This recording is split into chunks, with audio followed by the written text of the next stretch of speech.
E olha, gente, o Ministério da Justiça da Itália emitiu hoje um mandado de prisão internacional para o jogador Robinho, ex-atleta do Santos e da seleção brasileira. O mandado é baseado na condenação dele por estupro, que foi confirmado pela Suprema Corte Italiana no mês passado. O pedido de prisão foi encaminhado à Interpol. Como o Brasil não extradita os seus cidadãos, o Robinho só seria preso caso viajasse para fora do país.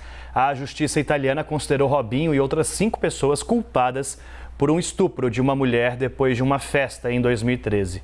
Os tribunais italianos entenderam que ela estava sob efeito de álcool quando teve relações com o atleta, o que nada muda esse cenário. A pena estipulada para o jogador é de 9 anos de prisão. Nós tentamos contato com a defesa de Robinho, mas o advogado disse que só vai se pronunciar quando tiver acesso às decisões das autoridades italianas. E ainda sobre esse mandado de prisão internacional emitido contra o jogador Robinho, a gente vai conversar agora com o Davi Tangerino, que é professor de Direito Penal. Professor, muito boa tarde, obrigada pela entrevista. Eu já começo te perguntando, então, o que significa na prática esse pedido de prisão internacional emitido pela Justiça italiana? Boa tarde de novo. Boa tarde. Na prática, isso quer dizer o seguinte, né? Como o Brasil não extradita brasileiros natos, né, como regra, a validade dessa ordem, esse mandado de prisão internacional, portanto, diz respeito a outros países que não o Brasil. Então, em termos práticos, se o Robinho transitar por um país que tenha acordo de cooperação, né, que extradite estrangeiros para a Itália, essa ordem poderá ser cumprida e ele vai ser entregue, então, à justiça italiana, né? Isso é, sobretudo, verdadeiro para aqueles países que integram a Interpol, tá? Professor, tem chance dele cumprir a pena aqui no Brasil? O que precisa para isso acontecer? Bem, até 2017 essa não era uma possibilidade, né? Em 2017 foi editada uma lei chamada Lei de Migração, que prevê, então, a possibilidade do cumprimento de pena para aqueles que não podem ser extraditados, né? O STJ, inclusive, já confirmou em 2 ocasiões que esse artigo 100 dessa lei de imigração realmente se aplica para esses casos, tá? Existe uma questão que ainda não foi enfrentada no STJ, que pode ser relevante para o caso aqui, que é a seguinte: essa lei é de 2017, os fatos são de 2013, né? Então, o STJ terá que enfrentar a questão se a gente pode aplicar essa lei de 2017 para fatos anteriores. Tá? Mas essa me parece a única questão jurídica ainda pendente de resposta. Superado isso, o STJ já homologou 2 vezes, pelo menos, sentenças estrangeiras que impunham pena a brasileiros natos residentes no Brasil e mandou cumprir a pena no Brasil.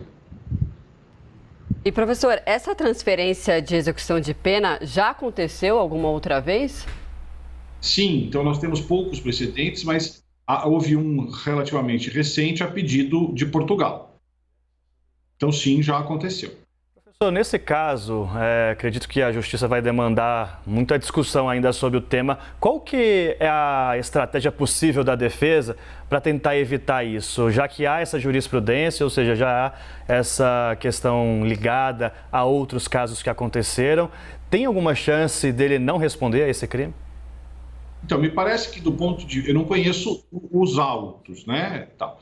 Mas, em princípio, né, não cabe mais à justiça brasileira revisitar o mérito da decisão da justiça italiana, né? A justiça brasileira tem que avaliar agora a legalidade dessa decisão, né? Então, em princípio, a única tese que poderia levar a ele não cumprir pena no Brasil seria dessa questão, que é uma questão importante, relevante, não é uma perfumaria, da possibilidade de aplicar a lei retroativamente, né? Mas tirando este aspecto e observado que ele tenha tido todas as garantias processuais, tenha sido corretamente, não no mérito, né, mas na observância dos seus direitos de defesa, dos ritos, dos recursos, não há muita margem para o STJ que não homologar a decisão. Agora, esse mandado de prisão tem que ser cumprido imediatamente. Esse emitido pela Justiça italiana já está válido para outras jurisdições que não o Brasil, né? No Brasil, tem que ser esse pedido de transferência de execução de pena, tem que ser processado primeiramente pelo Ministério da Justiça, né? Que vai avaliar, então, a regularidade formal, se está traduzido, juramentado, etc. E depois cabe ao STJ julgar. Uma vez o STJ julgando, então, há um procedimento interno, uma carta de ordem para a Justiça Federal de São Paulo, que, salvo engano, é a última residência dele, e aí uma vara da Justiça Federal de São Paulo expede uma ordem de prisão, um mandado de prisão, e aí sim passa a ter validade imediata no território brasileiro. Davi Tangerino, muito obrigado pela entrevista aqui ao Live CNN. Um prazer, por eu que agradeço.